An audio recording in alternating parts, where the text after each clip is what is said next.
Okay, so we talked about algebraic optimization, and then we talked about declarative languages on top of the algebra in order to simplify expression and in order to avoid specifying to the computer exactly how to do it, right? We want to leave that open and let the database figure that out.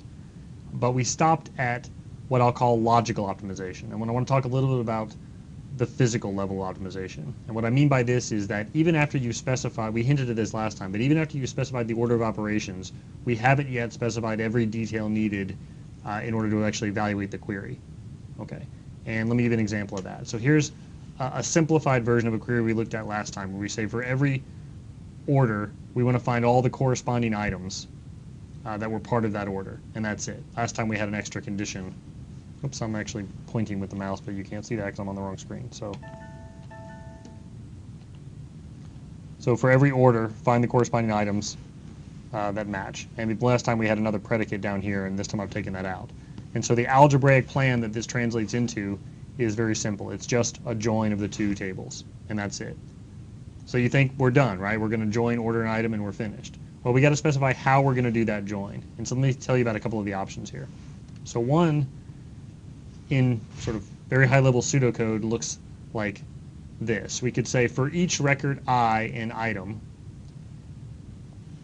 and for each record O in order, check to see if those two records agree on the order fields, on the order attributes, and if so, return it, and that's a join result.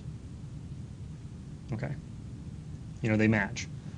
So fine. Another option is for each record I in item, insert that record into some sort of data structure, and here I'm going to call it a hash table. Now, I'm not too concerned about what exactly that is. And then second, for each record O in order, go look up the corresponding records in that data structure that we found, or that we built, and return all the matching pairs. Okay, and if it actually is a hash table that we're talking about, then this lookup could be pretty efficient, right? It could be constant time, amortized constant time, right? And so now this one says, well, for every record in item, go scan every single record in order. And so we have kind of an n-squared complexity going on here. And here we say, well, for every record in item, put it into a data structure, and then after that, for every record in order, go look up those records in the hash table. And if indeed this is constant time amortized, then this is a sort of linear time algorithm. So there's two different ways. So I argue that there's two different ways to implement this join, that both of these are valid. Okay, so which one is faster? Well, I've sort of hinted that perhaps option 2 is faster, but in practice it may or may not be. And so, you know, I would pause here and ask the class to answer the question, but since it's over video I can't do that. I'll give you a moment to think about that. But I want you to think about why this one in particular might be faster in some cases than this one, even though it seems like it should never be. Okay. And let's see an example maybe in a second. So leaving that question hanging open, I want to make the point that you have access to this underlying algebra. This isn't something that's that's purely sort of theoretical, right? This is something that you can use tomorrow if you work with databases at your job. For example, in this particular product, Microsoft SQL Server, and in fact in all the products you're going to use the same sort of mechanism, but you can explain a query, and that will give you access to some form of this algebra that I've been talking about. Okay, so if you take a query, and here I've changed the query, I've changed the schema yet again. This table, this Reuters table, is one you'll be working with in the homework. I've written a query here, and I've explained it. And what shows what the SQL Management Studio gives back to me is a little algebraic tree, kind of like the ones I've been drawing here, just in PowerPoint. Okay, and so this one says a hash match is going to be used to implement this join condition. This one's kind of a complicated join condition for a reason I'm not going to explain right now.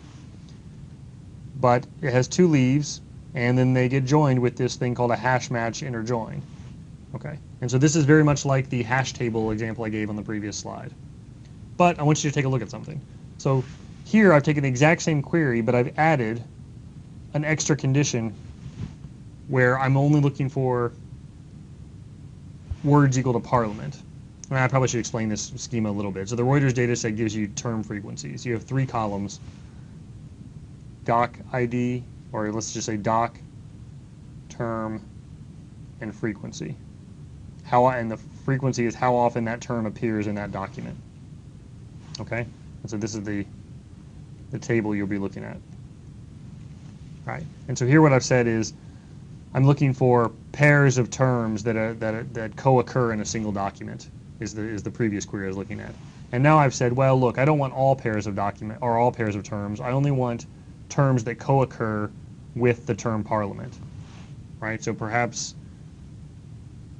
lawyer co-occurs with parliament frequently. So I'm looking for all the terms that co-occur in some document with parliament is what this query is expressing. Okay. So now, what I want you to notice, though, is that when I explain this query, I get a different physical plan. The logical plan looks the same. It's still got scan, scan, and a join, but the algorithm to compute the join has changed, and now it's this thing called nested loops. And that nested loops corresponds exactly to this pseudocode here. That's why they call it nested loops, the outer loop and the inner loop. So exactly the same thing. And so it chose to do this nested loops plan even though we argued that it was an n-squared algorithm and it probably wouldn't be chosen very often. So why was it in this case? So if you think about it, one of the sides of this join is only dealing with those terms, or with the occurrences of the term parliament in a document, which is a very small relation. And so it's a very small relation, and this nested loops algorithm could be very, very efficient and faster than dealing with the overhead of actually constructing this hash table or constructing some data structure. Okay. So the main takeaway here, as opposed to the details, is that different physical algorithms are appropriate at different times, and that this declarative language, and thanks to the declarative languages and thanks to algebraic optimization, the programmer doesn't have to worry about any of that. They don't have to make that choice. Okay, so this is a very, very powerful idea. You just express the query, and the database does the rest. All right. So fine. And just to point out, this is not just something unique to SQL Server. You can generate these kind of algebraic plans in Postgres by using explain.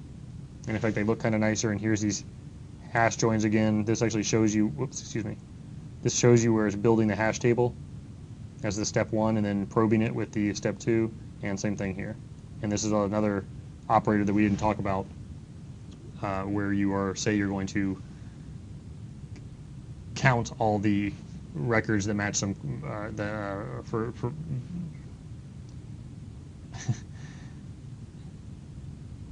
count all the members of some group, I'll put it that way. And so the hash here is on group ID, and you can apply aggregate functions to the rest of it. But I shouldn't give such a high-level view of that without talking about it more. So let me skip that altogether. Okay. So fine. So the algebra really does exist. You can look at it directly just by using the keyword explain, and I advise you to do so. If you work with databases, you should be using explain all the time to try to understand what's going on. All right. Another point I'll make is just that this matters. This is not directly from SQL, and in fact, it's not from a commercial database. It's from some research that we do in my group. But the point is the same here. These are actually different physical plans for the exact same query. And in fact, here I'm doing something in parallel. So this is actually number of processors being applied. And so as you go from 4 to 16 processors, things go down a little bit, not as much as we'd like, actually. They should be sort of going down quite a bit. But the point is that each one of these plans is doing a very different amount of time. Well, these two are kind of the same, but the difference is pretty important. And so ignoring these opportunities and sticking with only the plan that the programmer specifies would be a big mistake. Okay. And then another illustration of this that's a little bit hard to stare at, but let me give it a whirl to try to explain what's going on here. This is by some very nice work by Haritza and et al. At VLDB 2010, but there's a whole series of papers on this work. But they try to visualize the space of possible query plans. And so what the two axes are here, this is all for a single query, but the parameters to that query are changing. And so this, in fact, says something about the supplier account balance, and this is a parameter on the sort of extended price, and they change the values of these parameters in the query. So imagine the same syntax, the same select star from something something, where some condition equals extended price and some other condition equals account balance. And just by varying those two knobs, you get this really rich tapestry of different plans being selected by the optimizer. So each color in this space represents a different query plan, a different algebraic query plan selected by the optimizer. Okay, and so I think that the takeaway here is just that it's a very complex decision being made by the databases, and necessarily so. They actually, these different plans actually matter. They don't show that here, but you can actually show that this choice of plan databases tend to do a pretty good job of finding the right plan, and that I argued in the last slide that this can actually matter, that the difference in the time can be pretty significant. Okay, so leaving this kind of complexity up to the programmer is can be a big source of loss, right? Hiding this complexity is a huge win.